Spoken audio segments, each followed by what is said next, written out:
Hey kids, how goes it? This is Uncle Spike, and well, if I look like shit, it's because I've been sick for the last 2 days, but that's neither here nor there. And this episode is brought to you by MMNs. These are great to kill rats. You just put them on the floor, rats will eat it, they will fucking die instantly. Anyway, I want to talk to you about, holidays in Mexico. Like, I saw this Francesca Ramsey chick at MTV talking about appropriating Cinco de Mayo. Well, people in Mexico don't really celebrate Cinco de Mayo, so we don't give a fuck. We actually celebrate more Halloween. We have St. Patrick's Day. So yeah, there's that. And we are also appropriating Free Comic Book Day, the sixth day of May. And that's what I'm gonna talk about in this one. So let's start from the beginning. Like, we have the thing in Mexico, the Free Comic Book Day, and it's a really good festivity.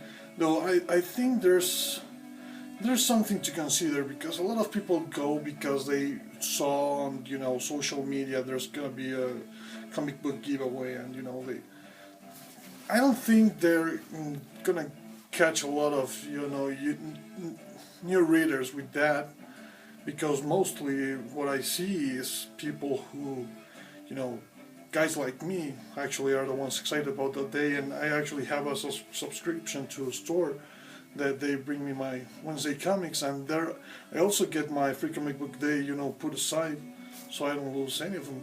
We have a limit though, and that's part of the thing, special thing I want to talk about, because it fucked me this time, and it pissed me off because the problem started from the top. It started from the previous Free Comic Book Day site that didn't announce some of the stuff I would love to have, and I kind of went out of my way to track some of it. I'm still struggling to find the last one I want. Anyway, we can start with the stuff I got. Like Joe Benitez Lady Mechanica, because Joe Benitez is Latin too, so he must know something about Cinco de Mayo. I don't know if he's of Mexican descent or not, but hey bro, I have a complaint with you. I love your art, I love your work, the thing is gorgeous, but it's basically the same thing you put out last year, so what's up with that? You have to, if you're making other stuff, you have to strike with the force that will make Marvel and DC tremble, Just, if you want someone to help you write, here I am, motherfucker. Next we have I Hate Image. So it's a fun book, kind of a spin-off from I Hate Fairyland, and this one includes like this is like gorgeous, like the spread we have Cassie Hack, and we have Here's the Darkness. So it's a fun crossover. Here's Sam from Revival, Savage Dragon. There's a scene with Tony Chu. There's a Walking Dead scene in black and white. This one's just a hood. Image is at the top of their game, and I recommend you to read almost. It's hard to say you'll find a book that is shit like at Marvel. Like most of it is shit. But Image doing a great job, great book. And there's another thing I wanted to bring to your attention, because this has no ads. Like it has like a couple of pin-ups. This has some ads at the end, and a couple of pin-ups. But other than that, you don't get ads at all. It's a fun book, and it's like a pretty sizable story for a free book. And that brings me to the second one, which I was impressed with, from Avatar Press, I think. Antarctic Press, sorry, Avatar. What the fuck am I talking?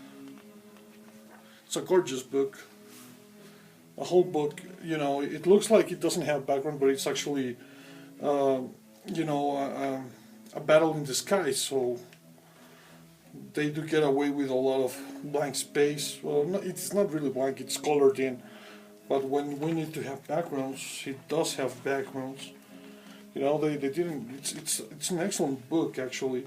I'm actually excited to see what happens next. And no what's at all. Like, there's last page and that, like right here, but just an ad for the Steam Wars Strike Leader book. That's it. Unlike, Marvel, who have been making this complaint. The book is real with ads, and we can say, yeah, this is a free comic book day one. This is a free comic book day one with ads. But this happens also at the comics you pay, and they are like the most expensive line for the buck. They don't give you as much bang for your buck like Image does, even though they are kind of expensive as well. So there's that to keep in mind, and there's also the thing, I didn't get the Secret Empire. I didn't give a fuck about Secret Empire like at all. Some people say it's well written and stuff, and it's cool if you like it. Pretty cool. The thing is, it's like a movie that shouldn't exist, but it still exists, and it's written decently and stuff, but it shouldn't exist. Like for example, the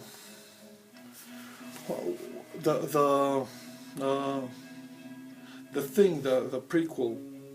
It's a great movie. I had fun watching it, but I was like, nah, it actually kind of takes a little away from the magic. Also, like, for example, DC did it with Before Watchmen. Like, I didn't need you to go before Watchmen, just stay away from Watchmen. Though I do think it's the right way to go with what they're doing now, that they're taking Watchmen out of their element, in the sense that they are like the original Charlton characters, and they are not taken into consideration in their original world. They are now incorporated in their own separate reality from the original Watchmen. That's what I think they always should go with. There's no need to, fuck up stuff that was already good. But after that, there comes the ones that I was really looking forward to, like Street Fighter. I'm a big Street Fighter guy. Not only in like gaming, because I love gaming with 2D fighting games. But I actually read, I've been reading Street Fighter Unlimited. I have the traits of the Street Fighter 2, Street Fighter 2 Turbo. I have almost everything Darkstalkers. Like I'm reading right now, Darkstalkers, Street Fighter versus Darkstalkers. Then we have, one of my favorites of all time, Buffy the Vampire Slayer, with this little one shot. The thing is that they've been releasing these little digest-sized paperbacks, which tells stories about the Slayer in her high school years, like at the first 3 seasons of the TV show, and very in a little bit with a little bit of manga influence sprinkled in them, and they're really good. They're really fun. It's just like reading an episode that never aired. These ones I just love. But talking about things I love to hate. I'm a big hater. If you know me from fucking Twitter, I badmouth all the fucking time. And the thing with Previous is there are 2 books that I consider very important, in the sense that they are for the hardcore guy, for the hardcore nerd who likes the culture around comics and shit. And the first one I could get, and it's the Overstreet Guide to Collecting. This one is a fun motherfucker. So like, this is Billy Tucci, and she's Billy Tucci, and I think this is Winona Earp.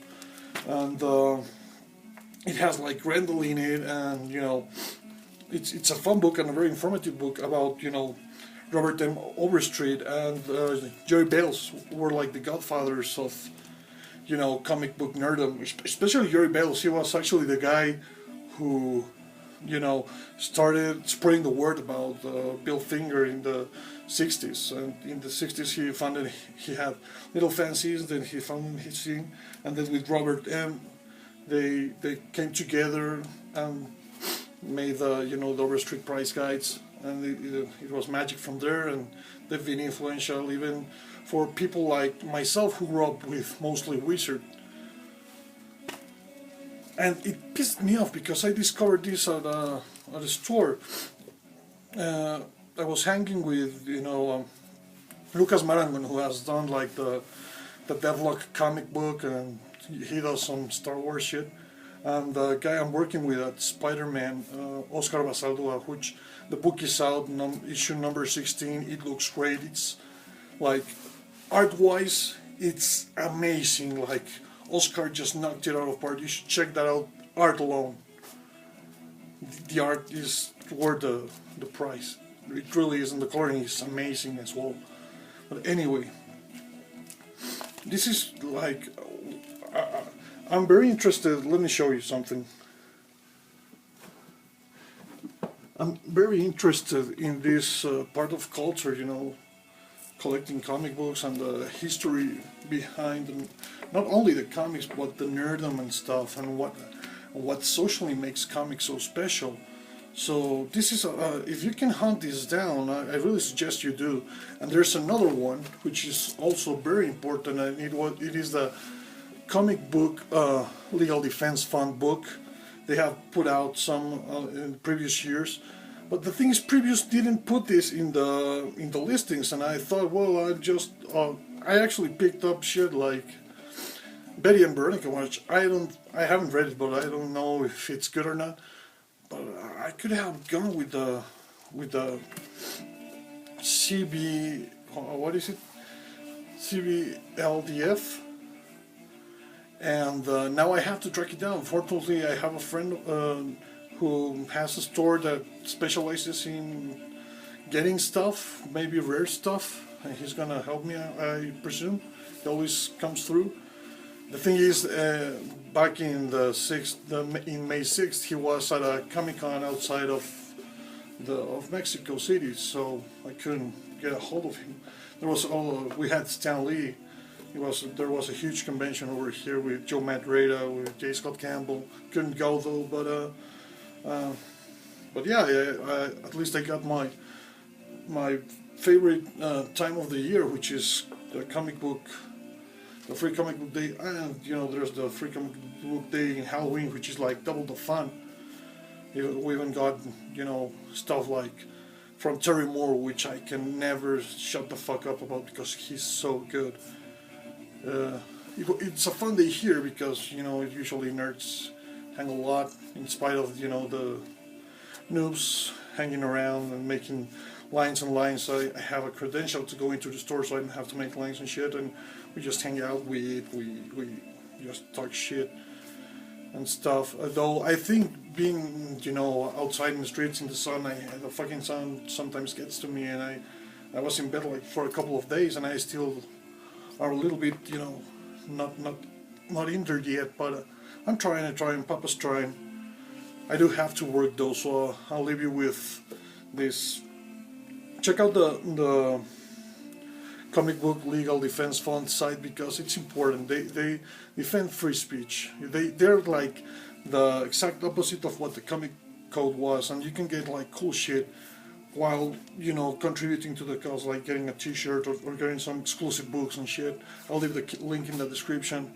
Anyways, I hope you had fun, and please, if you can track this, the Overstreet Guide or the comic book from the CBDLF or whatever, just fucking do it, goddamn.